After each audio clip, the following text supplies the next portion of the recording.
आइए कम समय में एक छोटा सा प्रसंग है और हमारे सहयोगी भैया जी संदीप भैया जी जो बैसखा लखनऊ की पावन धरती से हैं, कोटवा धाम सिरौली गौसपुर तहसील सिरौली गौसपुर की पावन धरती से हम लोग भी आए हैं। तो अगर कोई त्रुटियां होंगी आप लोग क्षमा करना।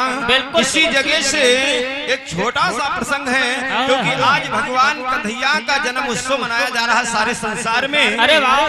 और दादाजी के यहाँ एक बच्चे का बर्थडे भी था, तो इसलिए दोनों बातों को लेते हुए एक छोटा सा प्रसंग है। कहना क्या है? क्या?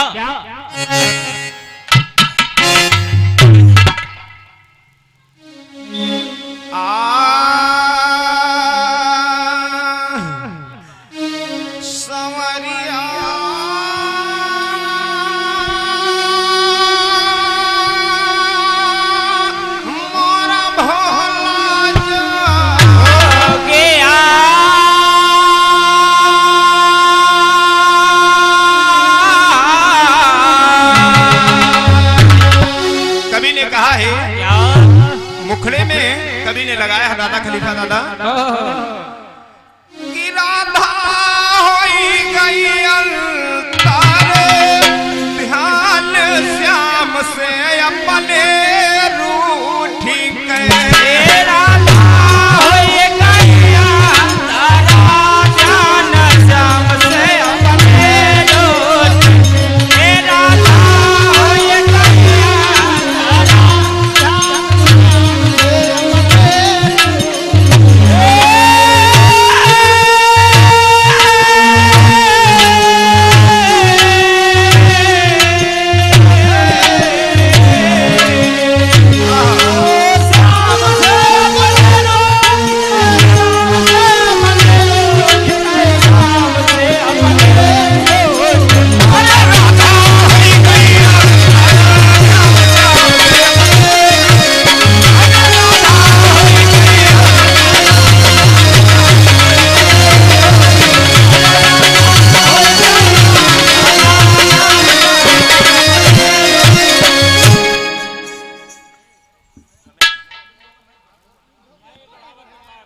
रमेश भैया जी इसी गांव के वासी निवासी 101 रुपयों का आशीर्वाद है, आशीर्वाद की कामना है।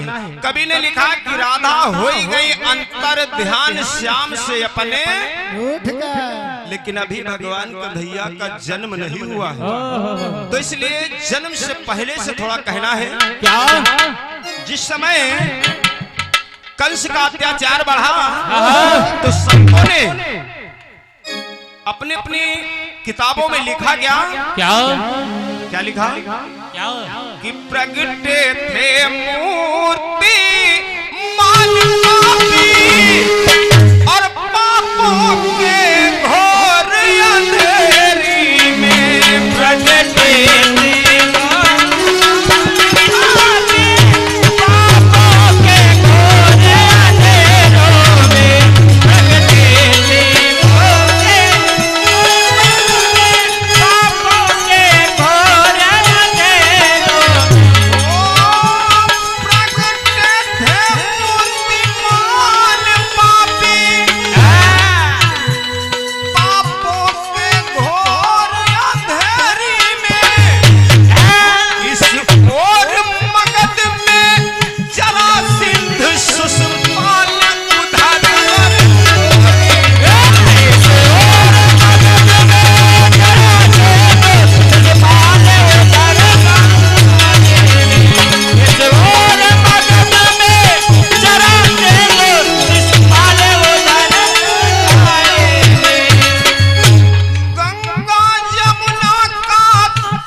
और हमारे सागर रावत भैया जी हरदौलपुर से 51 रुपयों का उपहार है। स्वागत वंदन अभिनंदन बारंबार है। कहा गया क्या कि प्रगटे थे मूर्तिमान पापी पापों की घोर अंधेरी में, इस ओर मगध में जरासंध शिशुपाल उधर बर, गंगा जमुना का तीव्र तेज आरत हो कर रोता था। ब्रजमंडल से नभमंडल तक जब जुल्म कंस का होता था, जिसमें कंस का एरा किस भैया, जिसमें कंस का अत्याचार बढ़ा तो हुआ क्या, उतर कर क्या हुआ, थोड़ा उतर के। हाँ, जब कंस का अत्याचार ज्यादा बढ़ा, तो जब कंस का अत्याचार बढ़ा तो देखिए होता क्या है। सुनिरो श्री गणेश सरस्वती स्वर की दाता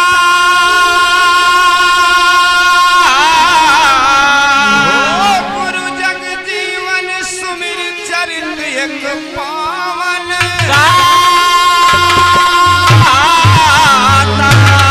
अरे मातु अंजलि केर दुलरुआ वीर बलि, मातो अंजलि के रतुलरुआ वीर बलि हनुमान, मातो अंजलि के रतुलरुआ वीर बलि हनुमान।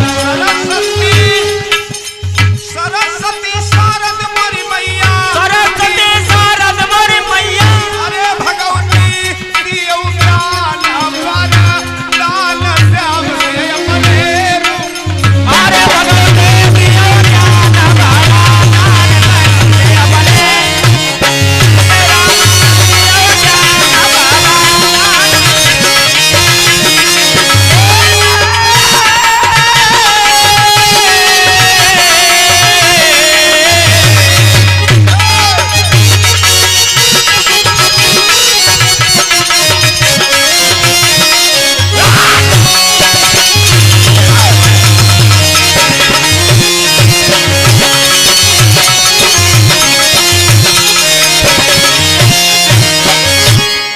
आज इसमें कंस का अत्याचार बढ़ा, तो आज कंस आकर जिसमें अत्याचार करने लगा, तो एक भैया खलीफा दादा पृथ्वी मैया गाय का रूप बना करके और श्री हरि नारायण भगवान विष्णु के पास पहुंची।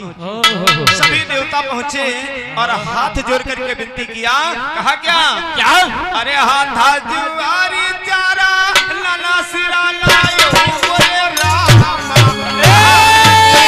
हाथ जोड़ो चारा नन सिर नयो बोले राम, हाथ जुआरी चारा लाला सिरा लायो बोले राम, विष्णु से कहे समाधान,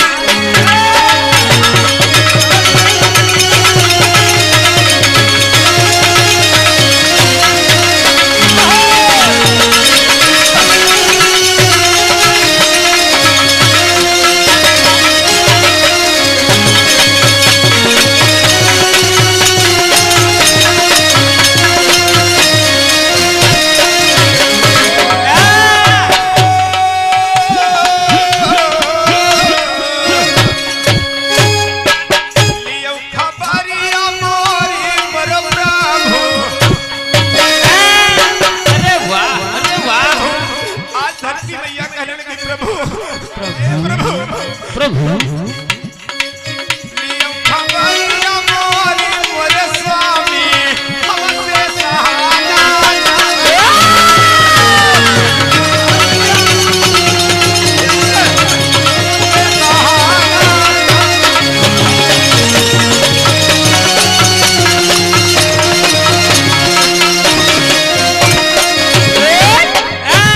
आज सभी देवी देवता माँ पृथ्वी हाथ जोड़ करके भगवान विष्णु से टेर लगाती कि प्रभु दया करो स्वामी, तुम्हारे बिना मेरी लाज को रखैया कोई नहीं। और हमारे खलीफा दादाजी की ओर से ढेर सारा उपहार स्पेशल हमको मिला है, चरण छू करके आशीर्वाद कामना है।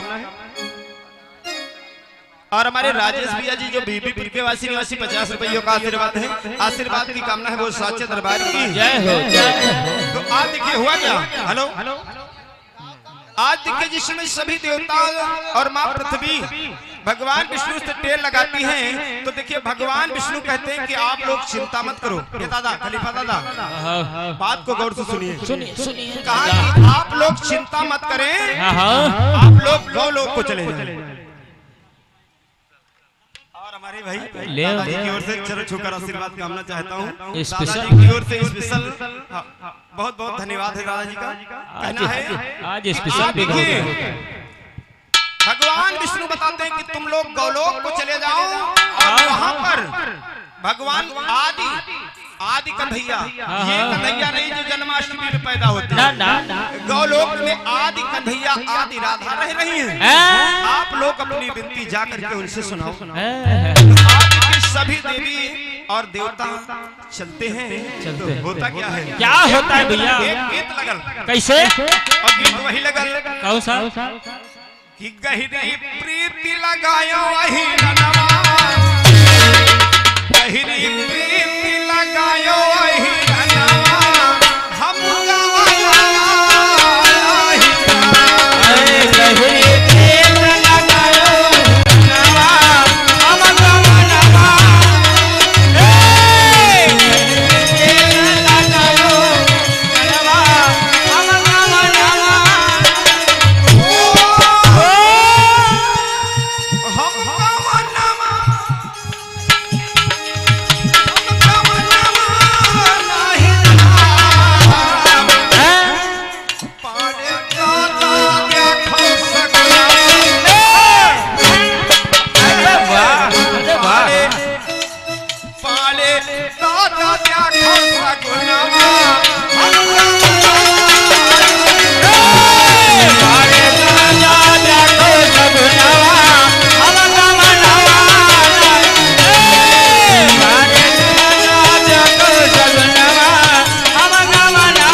हाँ समय दादा देख रहे हैं, समय के खिलाफ नहीं होंगे।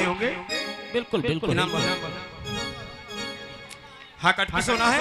तो देखिए इधर जल्दी बोलो, यहाँ नाम न्यू अभिषेक पावर। देखिए दादा ये नाम बोलने का 5 मिनट अलग से दीजिए। साउंड सर्विस आपकी ओर से 51 रुपए का पुरस्कार है। स्वागत बंदन बार बार बेम से साचे दरबार की। तो आज देखिए भगवान कन्हैया से गौलोक में जाकर के सभी देवी देवता मिलते हैं। तो भगवान कन्हैया और आदि कन्हैया आदि राधा देखिए वृंदावन में खेल कर रहे हैं। गौलोक की ये बात है, मृत लोक की बात नहीं है। खेल कर रहे हैं और जब खेल करते करते न जाने ऐसी कौन सी बात भगवान कन्हैया और राधा जी में आदि राधा आदि कन्हैया में हो गई। तो राधा जी अंतर ध्यान हो गई और जब अंतर ध्यान हो गई, नजर से ओट हो गई, तो आज देखिए भगवान कन्हैया कहते हैं कि इनकी पता लगाया जाए कि आखिर राधा जी गई तो कहाँ चली गई, कहाँ गई। तो देखिए बड़ी विशेष बात, भगवान कन्हैया ने अपने मस्तक के द्वारा एक कन्या उत्पन्न किया। एक देवी लिखा है पुस्तक में, एक देवी को अपने मस्तक के द्वारा उत्पन्न किया। तो उस देवी ने 8 कन्याएं उत्पन्न किया और वो जा करके और राधा जी को ढूंढने लगी। और जब राधा जी को ढूंढने लगी, लेकिन जब गई तो राधा जी जहाँ पर थी वहाँ पर वो मोहित हो गई। तो उस कन्या ने फिर अपने द्वारा 8 कन्याएं और यानी 16 हो गई। जो 8 कन्याएं गई वो मोहित हो गई राधा जी के साथ, लौट करके नहीं आई। राधा जी को बुलाने के लिए उसने भेजा था, लेकिन फिर दोबारा 8 कन्याएं जब प्रकट किया तो जा करके आज वो कन्याएं राधा जी की जिस समय देखती है कि 8 कन्याएं और आई, तो राधा जी भी अपने शरीर से 8 कन्याएं प्रकट करती हैं। अतिरिक्त 24 यानी 16 कन्याएं जो भगवान का भैया के मस्तक से देवी पैदा हुई है उससे निकली, और 8 कन्याएं हैं उधर राधा जी प्रकट करती हैं। दोनों में घमासान युद्ध होता है। तो होता क्या है, समय का है, चक्र बड़ी तेजी से बढ़ रहा है, इसलिए कम समय में कहना है। हाय हाय हाय मोरे रामा हो मोरे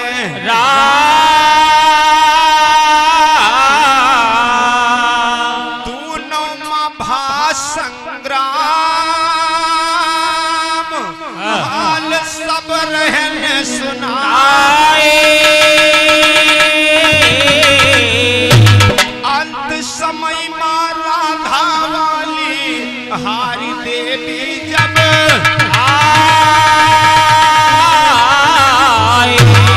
मैया करई बिचरवा भई गजब की।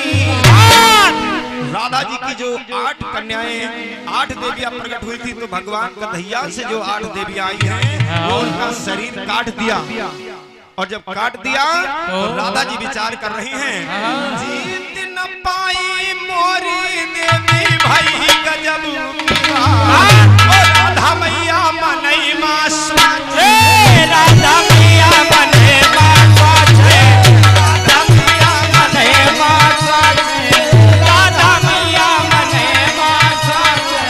ओ मोरे रामा अरे होई होई गजब की बात श्याम से रूठी के राम, अरे होई गजब के बात